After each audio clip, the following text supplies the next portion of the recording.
السلام علیکم فرینڈز، جب ہم قرآن کھولتے ہیں، اس کے ترجمے تفسیر پڑھتے ہیں تو ہم دیکھتے ہیں کہ لوگوں کو کچھ محسوس نہیں ہوتا ایسی چیز کہ ان کا دل و دماغ بدل جائے۔ قرآن کے واقعات میں بظاہر تناسب بھی نہیں محسوس ہوتا، ایسے لگتا ہے کچھ واقعات ہیں جو بار بار رپیٹ ہو رہے ہیں، اسی طرح آخرت کی بات، قیامت کی بات بار بار ہو رہی ہے۔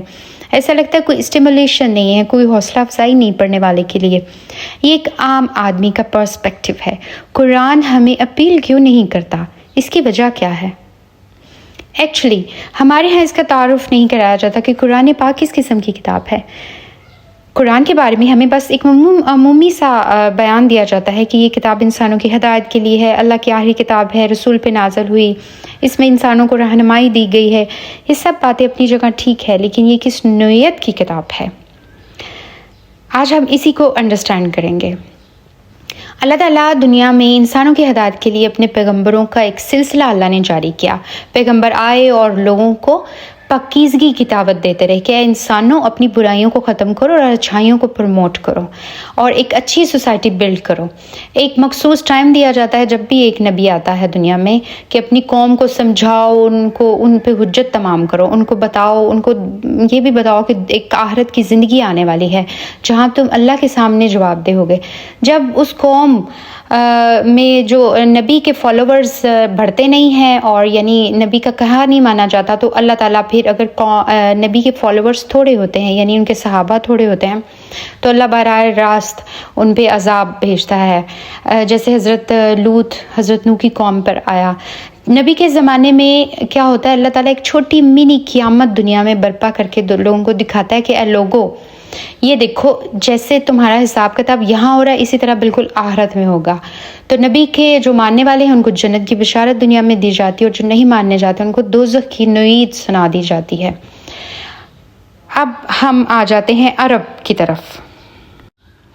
مکہ کی سرزمین پر آخری نبی صلی اللہ علیہ وآلہ وسلم کو اللہ دنیا میں لوگوں کی ہدایت کے لیے بھیجتا ہے۔ وہ آخری رسول پہ جب نبوت آتی ہے، وہ اپنی قوم کو بتاتا ہے کہ قیامت آنے والی ہے، زندگی محض موت پہ ختم نہیں ہونی، موت سے شروع ہو رہی ہے، اس کے بعد ایک نئی دنیا میں تم آنکھ کھولنے والے ہو، اور اگر تم میری بات نہیں مانو گے، میں تمہیں سمجھاؤں گا، دلیلیں دوں گا، بحث و مباحثہ ہوگا۔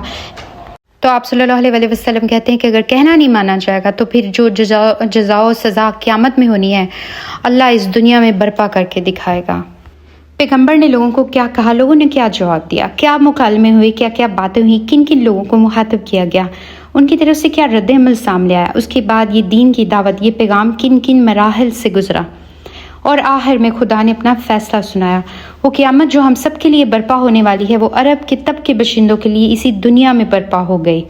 یہ قرآن مجید اسی قیامت کی سرگزشت ہے۔ اگر آپ اس تعارف کو سمجھ کے قرآن پڑھیں گے تو تب آپ کو معلوم ہوگا یہ کیسی کتاب ہے۔ تب یہ قرآن آپ کے لیے ایک دوسری دنیا کھول دے گا۔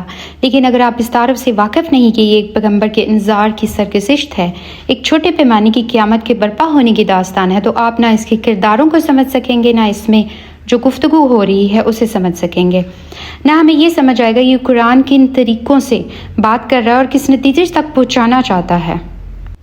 مکہ میں آپ صلی اللہ علیہ وسلم منکرین اسلام کو دعوت دیتے ہیں، یعنی کفار کو۔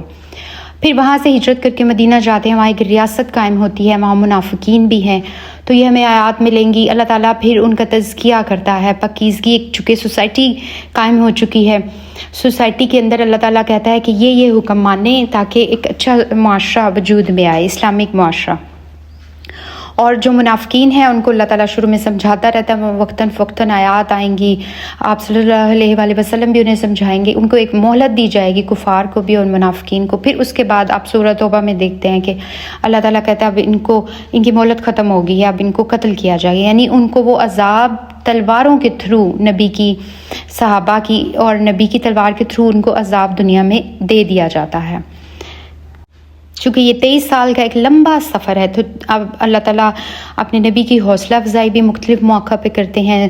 جو حضرت موسیٰ کی سٹوریز ہیں اور حضرت یوسف کی اور حضرت آل عمران ہے، اس میں اللہ تعالیٰ اپنے نبی کا ہمت بڑھا رہے ہیں۔ جب وہ تھوڑی مشکلات آتی ہیں تو ان کی حوصلہ افزائی کرتے ہیں کہ یہ دیکھو پہلے بھی نبیوں پہ یہ سب کچھ ہو چکا ہے اور میں نے ان پہ کیا کیا انعام کیے، تو تمہارا کام ہے صرف بتا دینا ان کو، باقی کسی کے دل میں اتارنا نہ اتارنا وہ ایک بات کی بات ہے، وہ میرا کام ہے۔ آپ کا کام ہے بس ان تک پیغام پہنچا دے تاکہ کوئی انسان رہ نہ جائے جس کو پیغام نہ ملا ہو۔ فرینڈز، کتنی فکر ہے اللہ کو کہ میرے بندوں کو پیغام پہنچے۔ جو ہمیں بار بار قیامت کا ذکر ملتا ہے قرآن پاک میں، وہ اس لیے ہے کہ میرا بندہ جب بھی اللہ کہتا ہے کہ قرآن اٹھائے، کوئی بھی صفحہ کھولے اور تو تھوڑا سا بھی قرآن پڑھے، تو اس کو وہ جو مین پیغام ہے نا قیامت کے بارے میں، وہ اس کو مل جائے کہ ایک نئی زندگی شروع ہونی ہے، اس کے لیے تیاری کرو، اپنے آپ کو پاکیزہ کرو۔ آپ صلی اللہ علیہ وآلہ وسلم پر جب نبوت آئی اس کے بعد کیا کیا ہوا، یہ مکالمہ ہے جس پر قرآن مجید مشتمل ہے۔ آپ اس کے کرداروں کو دیکھیں، اللہ بات کر رہا ہے، محمد صلی اللہ علیہ وآلہ وسلم بات کر رہے ہیں، یہاں قریش سے بات ہو رہی ہے، یہاں اہل کتاب سے بات ہو رہی ہے۔ آپ کے لیے، ہمارے لیے بھی اس کتاب کا پیغام ہے، وہ انڈائریکٹ ہے۔ جب تک ہمیں قرآن کا تعارف معلوم نہیں ہوگا، ہم اس کے انداز اور باتوں کو سمجھ نہیں سکیں گے۔ قرآن میں صرف یہ ہدایت نہیں دی گئی بلکہ ہدایت کو زمین پر برپا کر کے دکھایا گیا ہے۔ قرآن بھی اپنے کرداروں کے ذریعے آپ سے مخاطب ہے، براہ راست مخاطب نہیں ہے، وہ ان کرداروں کے ذریعے اصل میں اگلی ساری نسلوں کی اصلاح کر رہا ہے کہ یہ دیکھو، اس حقیقت کو سمجھو کہ جنہوں نے مانا میں نے انہیں جنت کی بشارت دے دی، اور جنہوں نے نہیں مانا ان کے لیے جہنم کی وعید ہے، تو تم ایسا مت کرنا۔